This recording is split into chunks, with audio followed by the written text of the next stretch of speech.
Well, if you ever wanted to watch a man going uphill very slowly, now's your chance. Just got past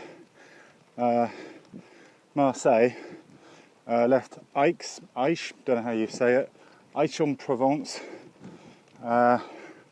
this morning, and now heading up through this park.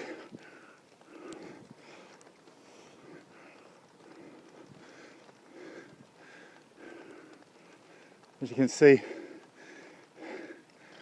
it's really quiet here. Not many people hanging around in this park. Quite a lot of hills though. I guess they're all in cars. Very sensible.